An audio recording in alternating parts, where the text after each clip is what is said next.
Boa noite, meu povo. Bom, para vocês que estão assistindo de noite, é boa noite, certo? Pois bem, hoje é sexta-feira, certo? Nós já estamos, na verdade, nas horas do sábado, né? Sexta-feira, dia 31 de março. E estamos nas horas do Santo Sábado do Senhor. E nesse momento aqui eu vou explanar para vocês, fazer uma introdução para vocês da introdução, uma introdução à lição desse trimestre. A lição desse trimestre vai tratar do assunto do Apocalipse, a mensagem dos três anjos. Em inglês, o título é Três Mensagens Cósmicas, uma tradução livre, digamos assim, certo? Pois bem, o ano de 1844, meus irmãos, ele é um ano de importância máxima, para a fase final da pregação do Evangelho. Surge no cenário profético três anjos. Esse ano é o ano que finda os 2.300 dias-anos de Daniel 7, certo? E quando está próximo a acabar esse período profético, Deus, então, ele levanta, cumpre-se também, parcialmente,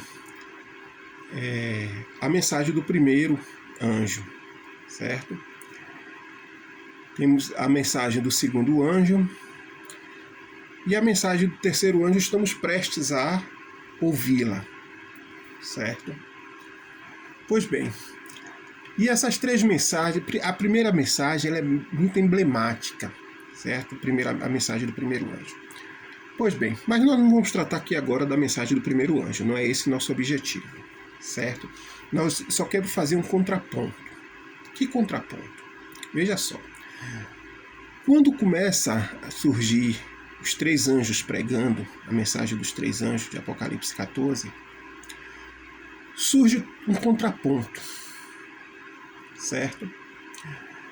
Veja só. Em Apocalipse 14, de 6 a 12, você tem esses três anjos pregando, certo? A mensagem do primeiro, segundo e terceiro anjo, com mensagem de extrema importância para a salvação daqueles que viveriam nas cenas finais da história humana. Para contrapor-se às mensagens desses anjos, Satanás levanta três ismos, grave bem, três ismos, que não só rivalizaria com as mensagens angélicas, mas faria profundas modificações na sociedade, na forma como os seres humanos rebeldes veriam e viveriam no tempo do fim. Pois bem,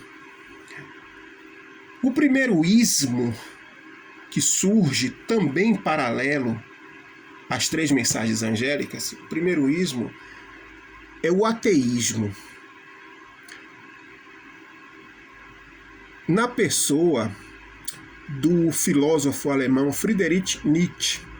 Friedrich Nietzsche, ele nasceu em 15 de outubro de 1844, em uma piedosa família luterana. Seu pai era um ministro luterano, na cidade de Hocken, Alemanha. Nietzsche protestou contra a contínua influência moral da religião cristã, ridicularizando a religião cristã. Como ele dizia que a religião cristã ela pregava uma moralidade escrava. E no seu livro Assim Falou Zaratustra, um de seus personagens fala: quebre as antigas tábuas da lei, se referindo aos 10 mandamentos.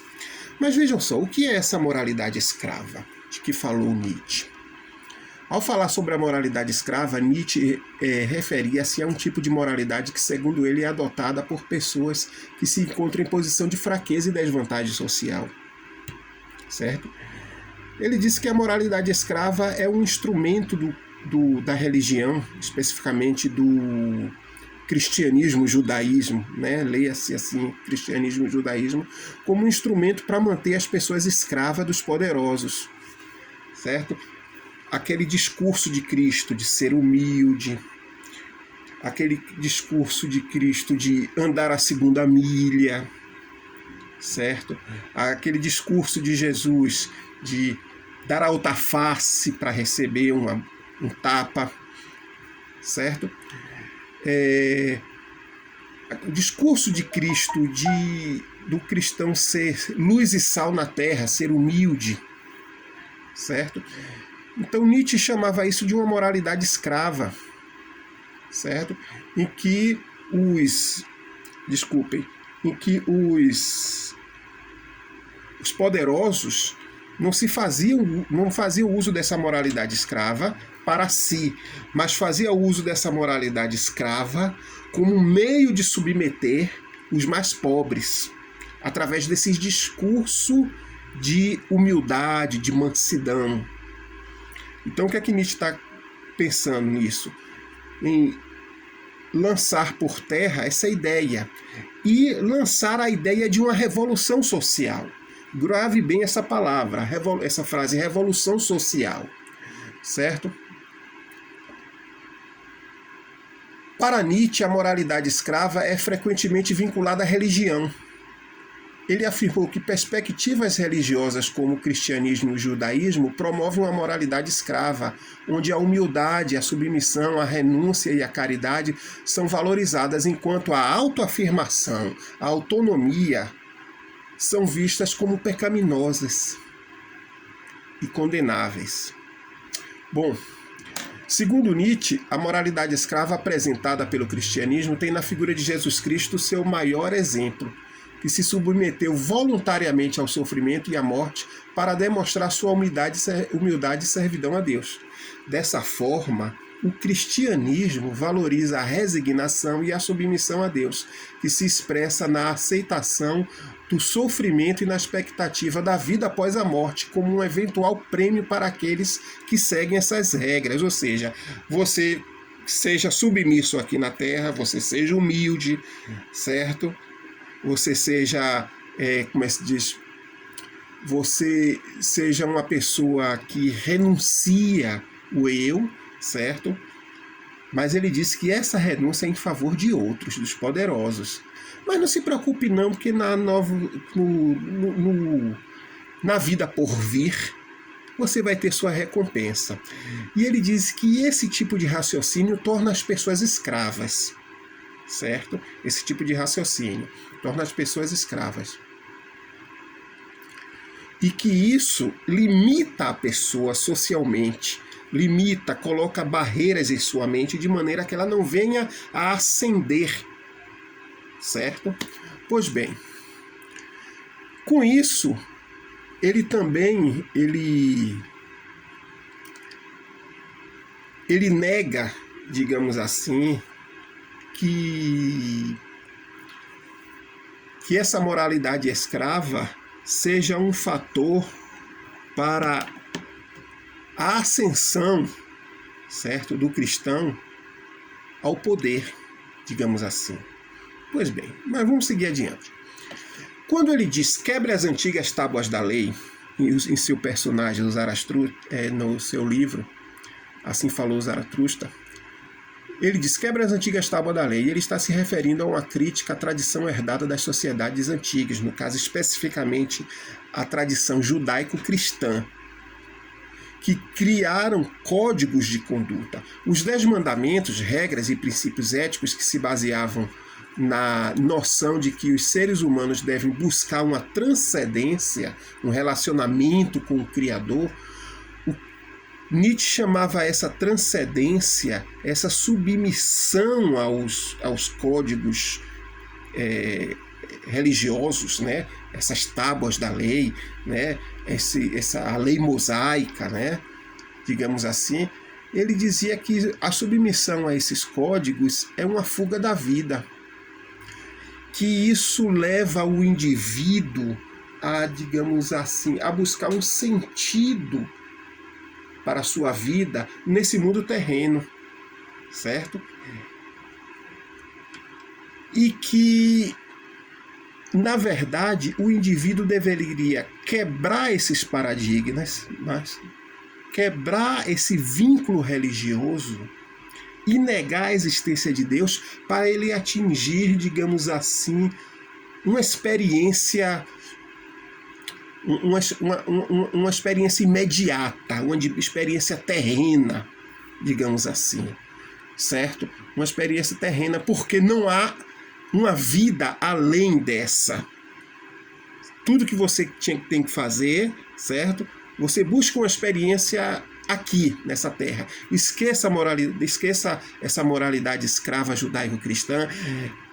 Coloque por terra essas tábuas desses códigos, certo? Quebre essas antigas tábuas da lei e viva a sua vida, porque não existe uma vida por vir, não existe um Deus. Ou seja, ele dizia, Deus está morto. Então Nietzsche, ele lança essas ideias e coloca essas ideias que o indivíduo que abraça elas se torna uma pessoa mais consciente, uma pessoa liberta, certo? Em que os seus horizontes então agora começam a expandir, certo? Nietzsche, através da sua filosofia, digamos assim, ele prega uma nova ordem, certo? Agora, pois bem, veja só, quem foi que se abraçou, quem foi que se aproveitou desse pensamento de Nietzsche? Porque Nietzsche propõe que o ser humano ele deve ser o legislador de si mesmo. É isso que ele diz. Que o ser humano deve ser o legislador de si mesmo. Criar seus próprios valores, criar seus próprios princípios, seus próprios códigos éticos, porque não existe Deus. Deus está morto, certo? Então não precisa seguir essas antigas tradições, essas antigas tábuas da lei herdadas da tradição religiosa judaico-cristã, certo? Então dessa forma ele defendia uma ética individualista, uma antitradição, uma anti-autoridade, certo? Em vez da submissão a Deus. Agora, quem é que se aproveita disso? Nós vamos para o segundo ismo, o comunismo. Karl Marx, em 1844, grave esse ano novamente, 1844.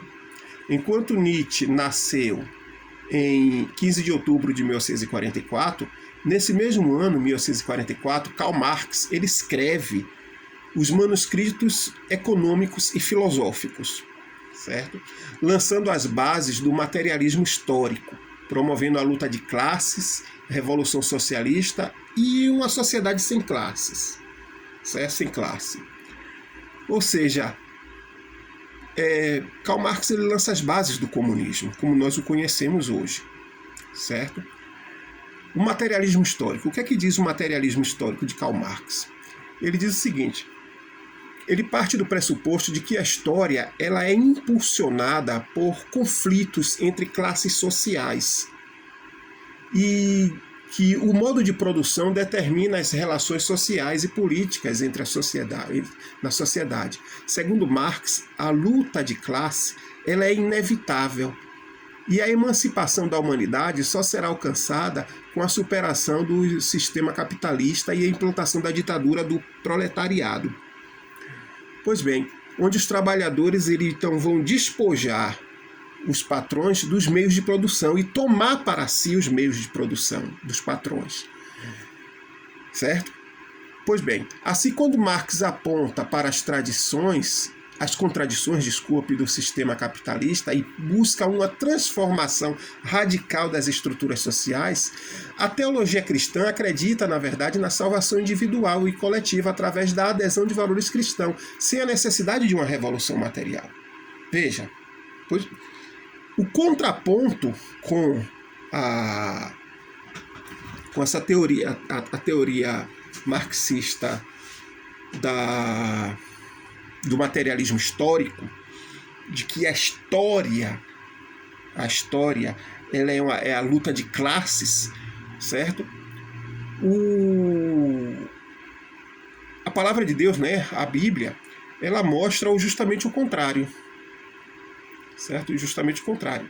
Enquanto Karl Marx diz que o ser humano ele está aqui buscando a realização material, que por causa dessa busca pela realização material, ele entra em conflito com as classes dominantes, a palavra de Deus, né, diz o contrário, que a vida do cristão não é uma busca pela matéria, pelo que é material, mas é uma busca pelo espiritual. À semelhança de Nietzsche, Marx diz que esse pensamento limita o ser humano, torna as classes mais baixas escrava das classes mais altas. Pois bem, olha só. E para Marx não existe Deus. Não existe um Deus que conduz a história. Certo? Não existe um Deus que conduz a história. Para Marx, a história ela é a busca pelo material, luta de classes. Certo? Então, o materialismo histórico de Marx e o pensamento teológico cristão, ele apresenta, na verdade, valores opostos sobre a história e a natureza humana, o que acaba levando a um conflito de perspectivas. Quando você observa a formação dos estados comunistas modernos, a União Soviética, em 1916, 1917, a Coreia do Norte, na década de 50, Cuba, em 1959, 1960, esses estados comunistas, quando eles foram implantados com uma separação violenta entre Estado e Igreja. Não é uma separação amigável, mas uma separação violenta em que o Estado perseguia a Igreja, as igrejas. Eles entendiam, eram estados ateus. O comunismo soviético, o comunismo norte-coreano, o comunismo cubano, estados ateus em que eles promoviam uma perseguição aos cristãos, porque a mensagem cristã, a mensagem de salvação, ela denuncia o cristianismo, ela denuncia o marxismo, o comunismo, certo? Ela se contrapõe ao materialismo histórico. A mensagem cristã diz que temos um Deus que está conduzindo a história, certo? Que existe um conflito entre Cristo e Satanás, que é o fio que conduz a história. Isso contraria perspectivas materialistas de Karl Marx. Pois bem, qual é o terceiro ismo que surge por volta de 1844? É o evolucionismo. No ano de 1844, Charles Darwin escreveu Ensaios sobre a Lei do Crescimento Populacional, lançando as bases daquilo que ficou conhecido como a teoria da evolução, na sua obra magna, A Origem das Espécies. A teoria de Charles Darwin e a teoria cristã da criação, ela apresentam visões, obviamente, diferentes. Visões que se chocam, certo? Sobre a origem e o desenvolvimento da vida na Terra. Enquanto a teoria da evolução ela se baseia na seleção natural e na adaptação de espécies, a teoria cristã da criação considera Deus como criador de todas as coisas através de um ato divino. Né? Não existe nada mais para o pensamento cristão, não existe, a respeito da criação, não existe nada mais simples do que aquelas palavras de Gênesis 1, em que Deus diz, haja e ouve. Correto? O autor do livro de Hebreus, né, disse lá no capítulo 1 de Hebreus, que Deus, pela sua palavra, formou todas as coisas, certo? Confirmando, né, a historicidade de Gênesis capítulo 1. Pois bem, abordando a teoria da evolução, Darwin ele propôs que a vida na Terra se desenvolveu a partir de organismos mais simples, né, ao longo de milhões de anos, por meio de processo de seleção natural. Segundo Darwin, as espécies que conseguiam se adaptar melhor ao ambiente sobrevivem e se reproduzem, deixando mais descendentes do que as espécies menos adaptadas. o que resulta em uma mudança gradual na população. Isso contraria a perspectiva judaico-cristã de um Deus de amor que criou todas as coisas, certo? Que criou todas as coisas, porque a perspectiva evolucionista é uma perspectiva de vida, morte, violenta. É um pensamento, né, que hoje, por incrível que pareça, meus irmãos e irmãs, existem cristãos que hoje já se renderam ao evolucionismo, né? O próprio chefe da Igreja Católica, recentemente, disse que, negando Gênesis 1, ele disse que Deus não é um ser com uma varinha mágica e que fez tudo surgir de uma hora para outra, né? Hoje a religião cristã representada pelo Vaticano, eles já aceitam o evolucionismo, certo? E a ideia cristã de uma criação em 7 dias, eles têm isso como anticientífico. Esse é o termo, é anticientífico. Pois bem, é importante destacar que muitos cristãos hoje interpretam a Bíblia de maneira mais simbólica, né? Para poder se acomodar, digamos assim, ao pensamento evolucionista, certo? Então, muitos estão se conformando a isso, muitas denominações cristãs estão se conformando a isso. Pois bem, mas o que é que a mensagem dos 3 anjos diz contra Nietzsche, contra Friedrich Nietzsche? A mensagem do primeiro anjo diz: o que é que a mensagem do primeiro anjo diz? Temei a Deus e dai-lhe glória, pois é chegada a hora do seu juízo, e adorai aquele que fez o céu, e a terra, e o mar, e as fontes das águas. Apocalipse 14, verso 7. Olha só. Essa mensagem é uma exortação para que todos temam a Deus e o adorem, porque Ele é o Criador de todas as coisas. E o julgamento está às portas. Ora, se o julgamento vai acontecer, então o juiz tem um código moral para embasar seu julgamento. Certo? Ora, se o julgamento... E esse código, digamos assim, é aquelas tábuas da lei que Nietzsche propôs por abaixo.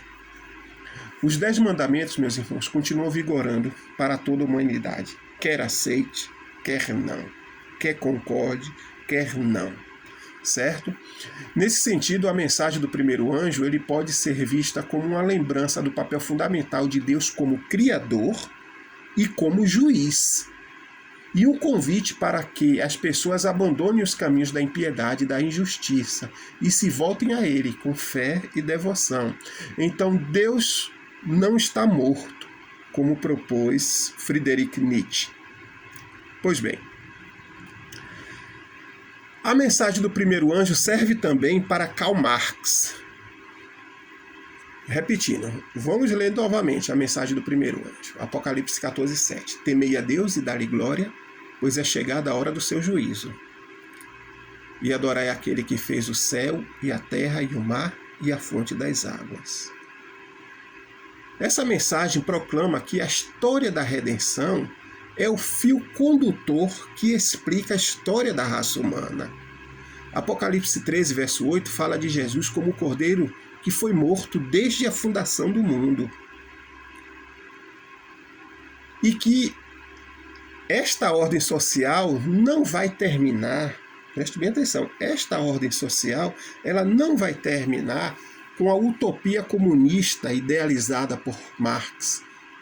Mas essa ordem social, meus irmãos, ela vai terminar no estabelecimento do reino de Deus, segundo Daniel 2,24. de um reino que não será destruído. Pois bem, agora, e contra Charles Darwin? O primeiro anjo proclama: adorai aquele que fez o céu e a terra e o mar e as fontes das águas. Certo?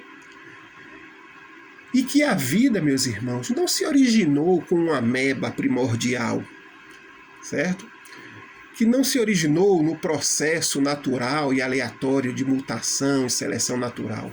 Mas a vida, ela veio pela palavra de um Deus Criador, que em 6 dias fez os céus e a terra, e que no 7º dia descansou. Não é mera coincidência, meus irmãos, então, que as bases científica, ideológica e filosófica lançada por esses 3 homens haja surgido justamente em 1844, quando Deus chama um povo para proclamar a tríplice mensagem angélica que abalaria as estruturas erguidas por Marx, Darwin e Nietzsche.